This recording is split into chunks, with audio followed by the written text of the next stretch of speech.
আসসালামু আলাইকুম বন্ধুরা, তোমরা কে কেঙ্কা আছো আমাকে না কইও। আমি তো আল্লাহর রহমতে ভালোই আছি। আজকে আমি তোমাকে নারকেল দিয়ে দেশি মুরগি ঝোল করে দেখাবো। তোমরা যদি আমার চ্যানেলে নতুন হয়ে থাকো তাহলে না সাবস্ক্রাইব করো। নারকেলের তরকারি রান্নার জন্য প্রথমে না নারকেলগুলো ইনকে করে কুড়ে লওয়া লাগবে। আমরা আবার ইনকে নারকেলের তরকারি রান্ধিলে কুড়ে লিয়েই রান্ধি, তাহলে বেশি মজা লাগে খেতে।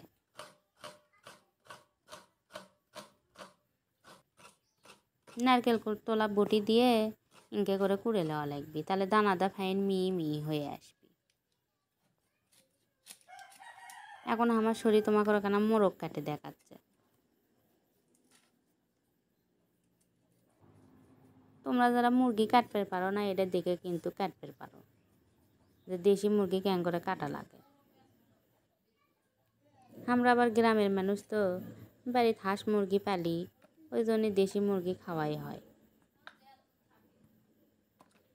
দেশি মুরগি দিয়ে কিন্তু আবার হচ্ছে যে আলু দিয়ে ঝোল করলেও ভালো লাগে। তোমরা যদি দেখতে চাও আমার চ্যানেলে যেয়ে দেখে আসতে পারো। দেশি মুরগি দিয়ে আলুর ঝোল। মুরগিগুলো কাটা হয়ে গেছে, এদিকে নারকেলগুলো আমি পিষে নিচ্ছি। নারকেলগুলো কুড়ে কিন্তু আবার ইনকে করে শিলপাটাত পিষে নেওয়া লাগবে। এমনভাবে পিষা লাগবে যাতে দানা দানা না থাকে, একবারে ফাইন মিহি করা লাগবে, তাহলে তরকারিটা বেশি মজা লাগবে খেতে। নারকেলগুলো পিষা হয়ে গেছে, আদা রসুনও পিষে লিছি, ধনে পিষে লিছি, জিরে পিষে লিছি, পেঁয়াজ পিষা লিছি, সাদা মশলা কালো মশলার বিচিগুলো বার করে পিষে লিছি। ওগুলো আবার পিষে না নিলে ভাল লাগে না খেতে, দাঁতের নিচে পড়লে।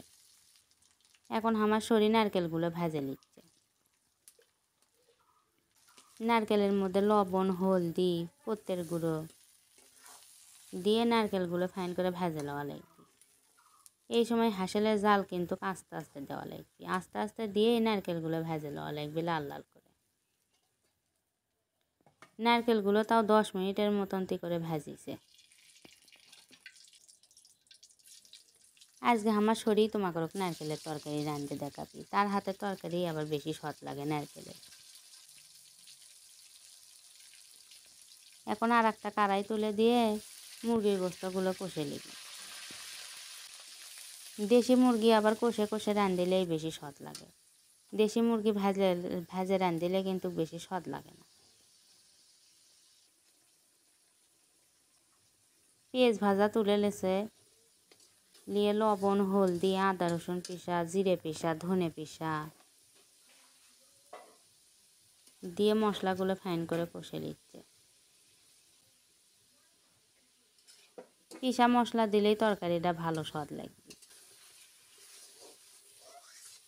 এর মধ্যে এখন মুরগির গোস্তগুলো দিয়ে ভালো করে না কষে নেওয়া লাগবে।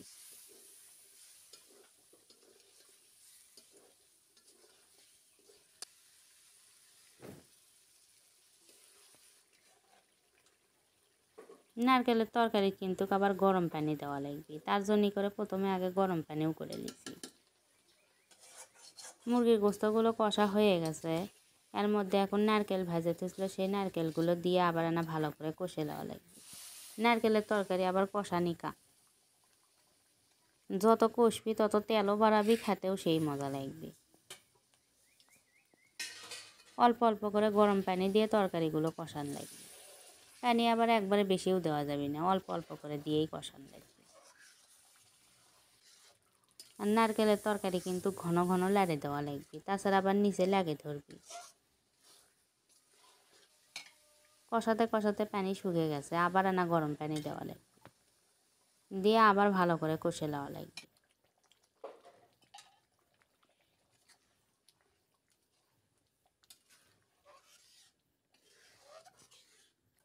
আমার স্বামী আবার কয়দিন ধরে লাগাছে যে নারকেল দিয়ে না দেশি মুরগি দিয়ে রাঁধতো, তার আবার সেই পছন্দ এই তরকারি।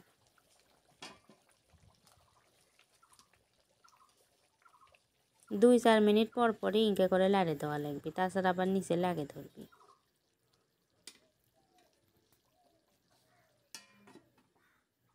কষানোর সময় কিন্তু হাঁসেলের জালটা আবার বেশি জোরে দেওয়া যাবে না, আস্তে আস্তে জাল দিয়েই কষান লাগবে।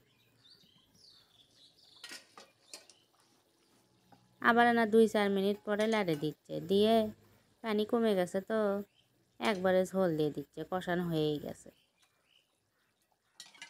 নারকেলের তরকারি ঝোল কিন্তু আবার ঝোল ঝোতা বেশি থোয়া যাবে না, মাখা মাখাই থোয়া লাগবে।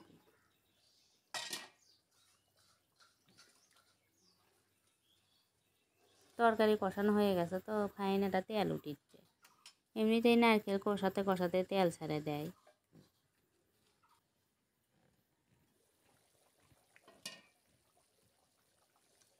বলক উঠলে আবার আনা লাড়ে দেওয়া লাগবে। নারকেলের তরকারি লাড়াই কাম।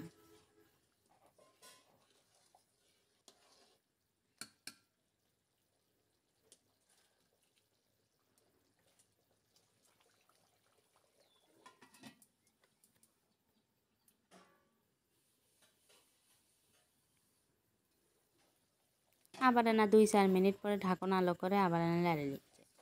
ঝোলটা ফাইন মাখা মাখা হয়ে যাচ্ছে, তরকারির থেকে তেলও বাড়াচ্ছে ফাইন।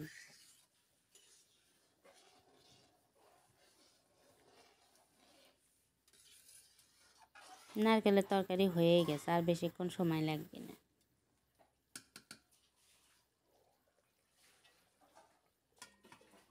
পেঁয়াজ আগেই ভেজে তুলে থুসল, এখন তরকারি হওয়ার আগদে আগদে পেঁয়াজ ভাজাগুলো দিয়ে দেওয়া লাগবে, তাহলে তরকারিটা খেতে সেই মজা লাগে।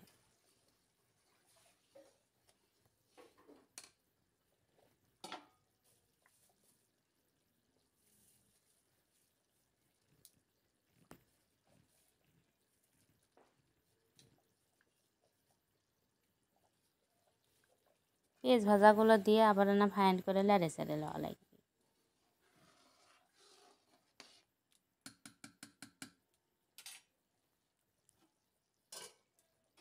হয়ে গেছে দেশি মুরগি দিয়ে নারকেলের তরকারি। এখন না ব্যাটির তুলে তোমাকে দেখাই যে ক্যাঙ্কা হলো দেশি মুরগি দিয়ে নারকেলের তরকারি। খেতে তো সেই মজা লাগে, তোমরাও আনা ইনকে করে বাড়িতে রান্ধে খাইয়ে দেখো।